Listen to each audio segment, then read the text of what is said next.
Chipo the Trouble Causer wawirwa nedambudziko imba yake yatsva vari mukati iye pamwechete nevana asi ukuru hwaMwari tinohuvonga nokuti iye pamwechete navana havana kukuvara asi midziyo yake ndiyo yabva yangokuvarira ipapo. Welcome back to the channel. Please don't forget to like and subscribe. Hapashayikwi muroi kana paitika chitiko chakadai inogona kuva iri electrical fault kana kuti chii asi kuri kunzi uyu wekumudyira mari pamwechete nemudzimai wavo vanogona kuva varivo vane ruoko. Ndozviri kungobuda mumaghost akasiyana siyana vachifungira uyu wekumudyira mari. Parizino manager ndo vaisa official statement vakati ivo musikana hasi kufila zvakanaka achiri kuremerwa neloss hombe yaita uye netrauma chaiyo yekuti tapabuda sei kwapa pamwechete nevana tese tiri safe. Zvinhu zvacho zvinorwadza zvachose.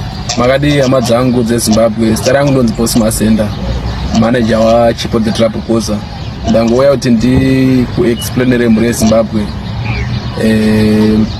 nekuda kwechitiko chasara pasocial media chekutsvirwa nemba yaChipo. Inyaya yechokwadi, harisi drama kana kuti content.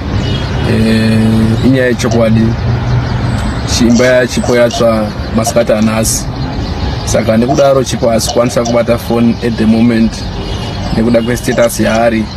Unongoziva kuti kana munhu achinge atsvirwa nemba kunyangwe asina kukuvara iye zvinhu zvinorema kugashirika, asi Chipo nevana vake vari safe, havana kukuvara asi imba yake yadhemenjeka, zvinhu zvake zvatsva.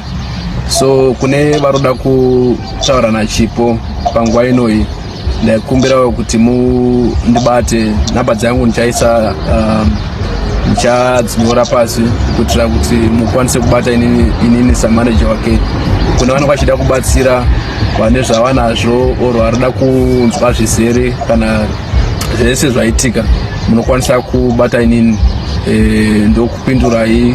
Oro varida kupa help munondibata ndokuudzai zvamunoita. I am based in South Africa, asi kana kune varoda vari kuZimbabwe or vari out of Zimbabwe varoda kubatsira vese munondibata ndokuudzai pamunoisa help yenyu or kwamunouya nehelp. Kune vanenge vachida kuunza, kune vanenge vachida kuunza or kune vanenge vachida kutumizira, ndichaisa madetails akazara amunokwanisa kutibatsira nawo muchibatsira Chipo the Trouble Causer. Sekumuziva kwamunoita actress wenyu, one of the best actress in Zimbabwe. Saka ndangouya kuti ndingokuzivisai kuti Chipo nevana vake havana kutsva, vari safe, asi imba yaChipo nezvinhu zvaChipo zvatsva hama dzangu. Saka ndochitiko chaitika nhasi. Vakasununguka kubatsira manzwawo madetails uye Chipo the Trouble Causer mukangobaya inbox yake pamamessage paya paFacebook anogona kukurespondai. Manumbers kana achingangoshewa guys, munogona kungoitawo zvamunokwanisa. At the same time, pane mamwe machatsa akutoseculator kudhara ekuti pane nhema dzakambotaurwa naChipo achiti imba yatsva around March. Zviri kumapages emaghost akawanda, kunyanya Annabelle Masivanda ndiye ari kupusha this narrative.